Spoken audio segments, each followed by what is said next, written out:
Hi, everyone. It's me, Krylios, Team Racing Productions MC and producer. And joining me today is Aaron Foley. Welcome. Hey, thanks for having me. It's great to have you here, Aaron. How are you? I'm doing well. I'm doing well. It's nice and bright outside. The weather's changing. I love the fall. So yeah, I'm doing good. Lovely, lovely, lovely. Well, it is such a pleasure to have you here with us today here on the Team Racing YouTube channel.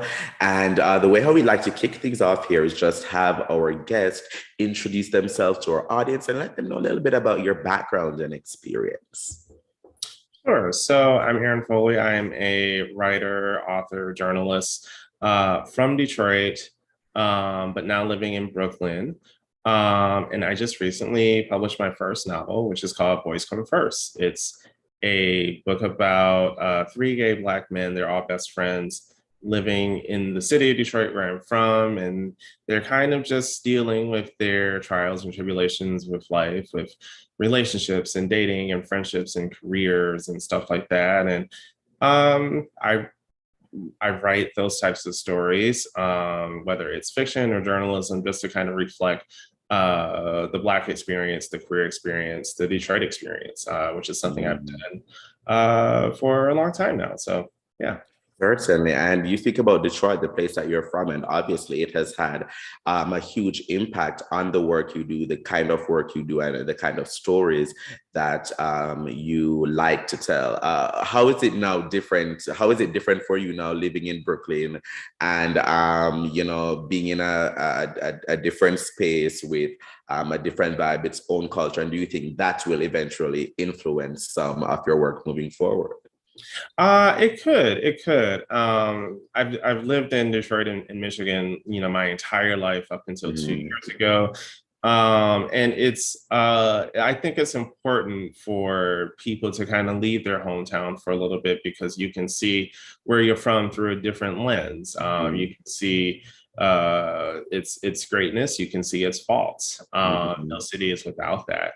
That said, being here in Brooklyn, I'm in Bed-Stuy. I've been here the whole time. I've lived here, and it very much reminds me of Detroit.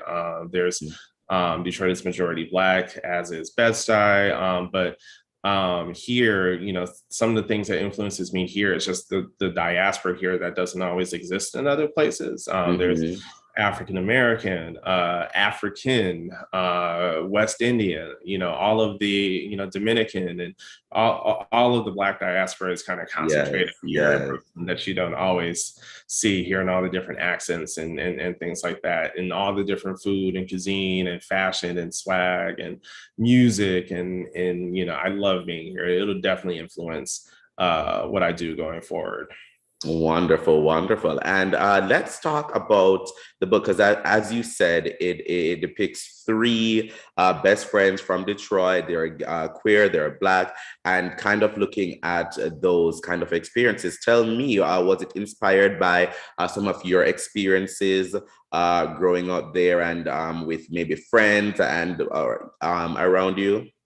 Yeah, absolutely. So, when we talk about like being queer and Black, we always think of like either like a Harlem or an Atlanta or maybe like San Francisco or LA or something like that.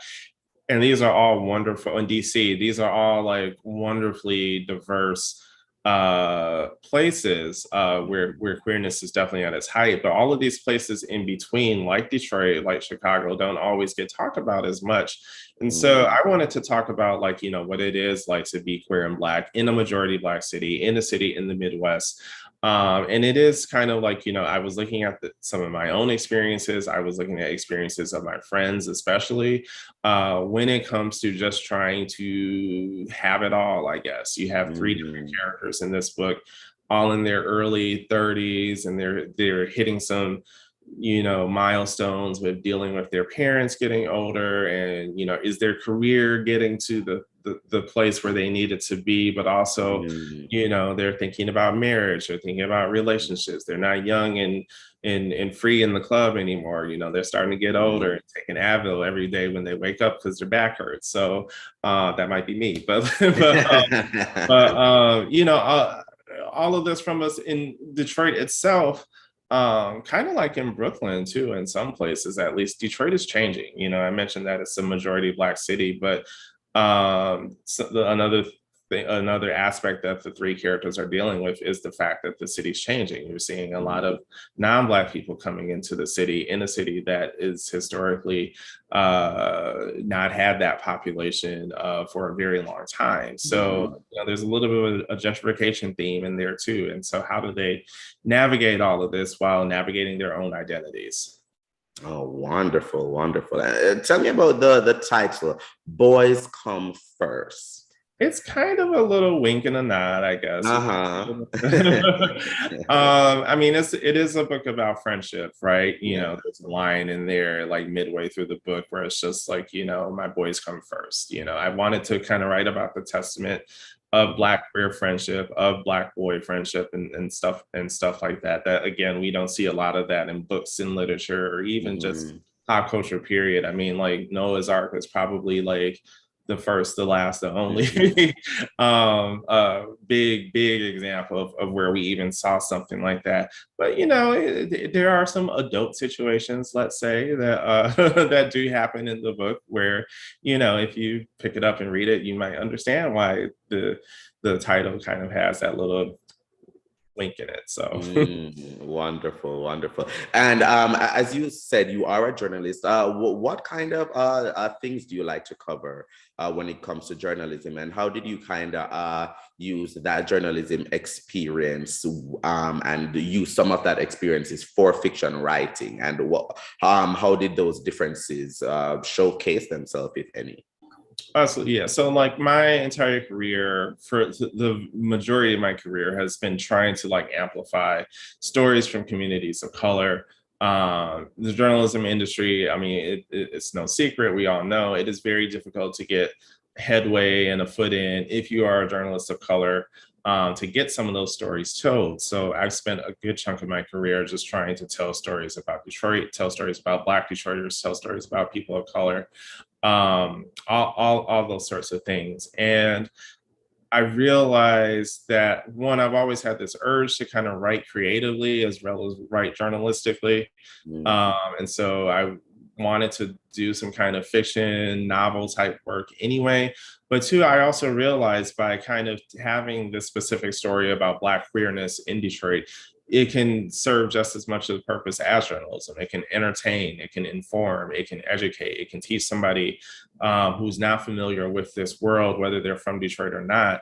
I've had a lot of Black queer men from all over the place kind of reach out and say, you know, they see themselves, and you know, if they see themselves, then I know that like other people who do not necessarily fit that identity can learn something too. Oh, wow. I like that. I love that. And tell me why it's important for you to bring forward queer stories and queer culture, especially when it relates to Black people, why that is important for you and the work you do. Well, I do a lot of reading. I actually just set up a new bookshelf just now. And a lot of queer stories do tend to be written by white male authors.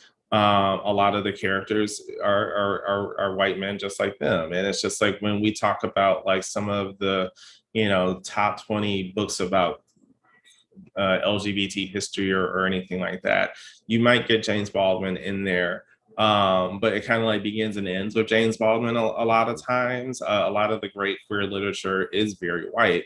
And so, you know, there's a number of writers from marginalized backgrounds who all kind of see the same thing, complain about the same thing, wondering, you know, much like journalism, when do we get some of our own stories in there? So that was really important to me to kind of just give my 2 cents, I guess, about a very particular experience that I think is overlooked.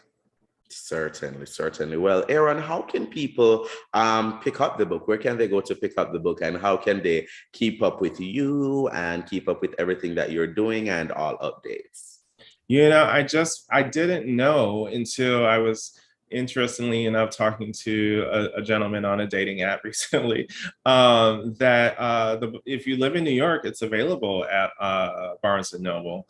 If you live anywhere else in the country, your indie local bookstore will definitely have it. You can get it off Amazon. Almost every store in New York has it. The Strand, every store in Detroit has it. Every store in Michigan has it. Or you can, I mentioned Amazon, or you can get it direct from the publisher, which is Belt Publishing, beltpublishing.com. For me, if you like to follow me, I am Aaron K. Foley across all platforms. Instagram, definitely tag me if you pick up a copy. Twitter, I'm even on TikTok now. Like I've been trying to resist, but everybody's doing it. But Aaron K. Foley is the name on all of those. Awesome. And we're going to have those links in the description so our viewers can go ahead and check that out. Aaron, thank you so much for joining me today. It's been such a pleasure getting to chat with you. And thank you for the journalistic and artistic work that you do for and in our community. So thank you so much for being here. And thank you guys for showcasing folks like me. It's really appreciated. Thank you. Those watching, please, you can follow Team Racine Productions at Team Racine on all forms of social media. Click around the YouTube channel and check out our other interviews, vlogs, forums, and more. And while you're at it, make sure you like, comment, and subscribe. But most of all, thank you for watching.